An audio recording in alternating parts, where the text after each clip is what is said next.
Bonjour à tous, ravi d'être présent parmi vous aujourd'hui pour ces Cloud Days. Je vais vous parler pendant 10 minutes de la place du cloud computing dans l'accélération numérique.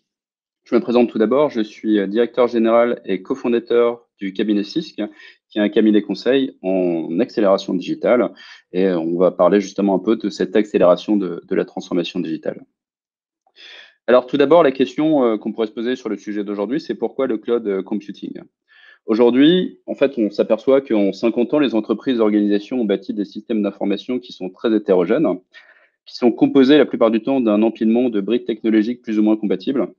On a notamment ce qu'on appelle la partie l'IT legacy. Nous, chez Cisco, on parle aussi de la partie dette numérique. C'est un peu tous ces différents blocs qui se sont accumulés au fur et à mesure des années et qui aujourd'hui ont pour impact des problèmes notamment de performance et d'évolutivité. Ce qu'on voit aussi, c'est qu'on a vu une explosion ces dernières années du nombre de terminaux et des canaux de communication et que l'éparpillement des informations, des données et des connaissances aujourd'hui engendre une grosse perte de temps et une baisse de la productivité. On a un nombre de canaux de communication qui sont démultipliés et parfois il y a aussi un écart entre les canaux de communication qu'on peut utiliser à titre personnel et ceux qu'on peut utiliser dans les entreprises. Je le vois quotidiennement dans les missions qu'on peut faire aujourd'hui, dans les missions de transformation digitale qu'on fait pour des grandes entreprises. Si on parle principalement du cloud computing en 2021, c'est l'opportunité pour les entreprises d'avoir accès à des ressources informatiques à distance, donc par exemple de la puissance de calcul, de la capacité de stockage, des jeux de données, mais également des services informatiques à la demande, notamment tout ce qui est supervision, tout ce qui est intelligence artificielle. Concrètement, pour les entreprises, ça leur permet d'accéder à des ressources informatiques performantes rapidement, avec un effort de gestion minime et un paiement à l'utilisation, et avec un coût de développement de solutions en interne qui en fait est réduit à quasiment zéro, parce que la majorité en fait de la puissance informatique est externalisée. Aujourd'hui, ça présente différents avantages, cette partie du cloud computing. Donc, pour les infrastructures, tout d'abord, ça présente des coûts réduits, ça présente une plus grande vitesse, de la meilleure performance, une meilleure fiabilité, un passage à l'échelle qui est plus simple. Ça permet notamment plus facilement ce qu'on appelle le time to market. Quand on veut lancer, par exemple, un projet, plutôt que de développer des ressources en interne, on peut plus facilement lancer ce projet grâce à des ressources informatiques à la demande. Et pour la partie logicielle, ça permet notamment une meilleure productivité, une meilleure évolutivité. Et pour les données, une meilleure disponibilité, une meilleure sécurité de manière générale. Souvent, en fait, je sais, il y a quelques années, il y avait des personnes qui me disaient, mais pourquoi est-ce qu'on doit passer sur le cloud? Est-ce que le cloud, c'est assez sécurisé? Ce que je leur répondais souvent, c'est que les entreprises qui sont spécialisées sur ce sujet ont des centaines de personnes qui sont dédiées à la sécurité, ce qui n'est pas forcément le cas aujourd'hui dans la plupart des entreprises qui gèrent de l'hébergement de données. Aujourd'hui, il y a différents modèles sur cette partie cloud computing.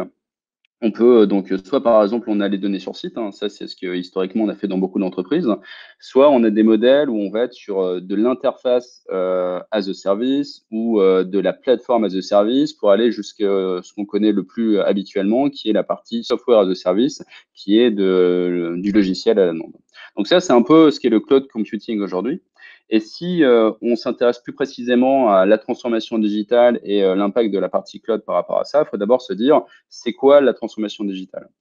Cette transformation digitale, déjà, elle n'est pas tout à fait récente. Je dirais qu'elle a vraiment commencé avec l'arrivée des premiers sites Internet dans les entreprises, mais ça devient un enjeu clé depuis 5 ans. Et on a surtout vu une accélération depuis l'arrivée de la crise Covid, depuis, on va dire, à peu près 1 an et demi. En termes de définition de la transformation digitale, celle que moi je donne, c'est l'ensemble des transformations nécessaires d'une entreprise pour faire évoluer son offre afin de mieux correspondre aux nouvelles habitudes et attentes des consommateurs, pour s'adapter à de nouvelles contraintes opérationnelles et se protéger de nouveaux concurrents issus du numérique.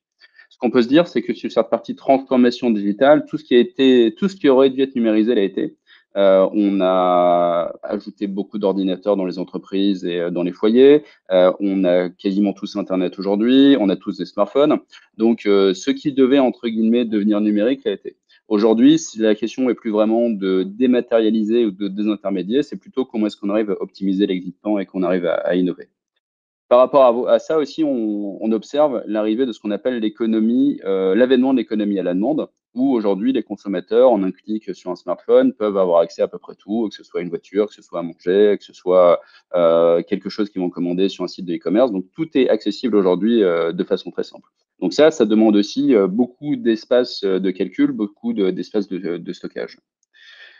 Ce qu'on peut voir aussi, c'est que donc avec l'arrivée de la crise Covid, les usages aussi ont convergé vers les supports numériques. Si aujourd'hui je suis à distance, c'est aussi parce qu'on est en partie Covid, hein. Potentiellement, ça se serait fait en présentiel habituellement. Et aujourd'hui, on fait face en tant qu'entreprise à de nouvelles contraintes, à de nouvelles pratiques, à une nouvelle forme de concurrence aussi, avec les géants du numérique, avec les plateformes digitales, avec les startups et autres. Et aujourd'hui, on observe ce qu'on appelle l'accélération de la transformation digitale et qui s'oriente à terme vers un retour à la croissance qui, pour l'instant, n'était pas forcément gagné depuis ces dernières années. Si on prend simplement le sujet du cloud, comment est-ce que le cloud peut aider sur cette partie accélération de la transformation digitale? Aujourd'hui, le cloud peut apporter de réels bénéfices d'abord sur l'évolution de l'offre et du modèle économique. Aujourd'hui, on peut, grâce au cloud, s'appuyer sur un système, par exemple, de partenaires et d'une rapidité d'exécution qu'on n'avait pas par le passé. On peut aussi travailler à améliorer l'expérience client. Comment est-ce qu'on, grâce à une informatique plus rapide, à une connexion plus dense et surtout pouvoir s'adapter en fonction des besoins, on arrive à réduire les frictions? Comment est-ce qu'on arrive à avoir un parcours client en ligne qui soit son culture? Et comment est-ce qu'on arrive à améliorer la qualité des services? Et enfin, comment est-ce qu'on peut aussi optimiser l'organisation et la partie opération des entreprises? Aujourd'hui, l'idée de cette utilisation du code, c'est aussi comment est-ce qu'on arrive à mieux faire circuler l'information en interne, comment est-ce qu'on arrive à mieux collaborer. Aujourd'hui, tous les outils qui sont utilisés dans les entreprises sont basés sur ces solutions cloud. Aujourd'hui, par exemple, je suis chez un de mes clients qui est dans le secteur de l'énergie. Ils utilisent typiquement du Office 365 pour toute la partie collaborative. Ils utilisent beaucoup de logiciels qui sont basés sur du SaaS ou des plateformes de cloud computing.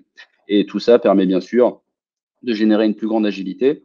Après, toute cette logique du cloud a aussi, on va dire, un impact culturel sur la façon dont les entreprises gèrent aussi ces sujets aujourd'hui, parce que peut-être il y a certaines DSI qui ont encore un peu de mal à avancer là-dessus. Il y a aussi des sujets de sécurité.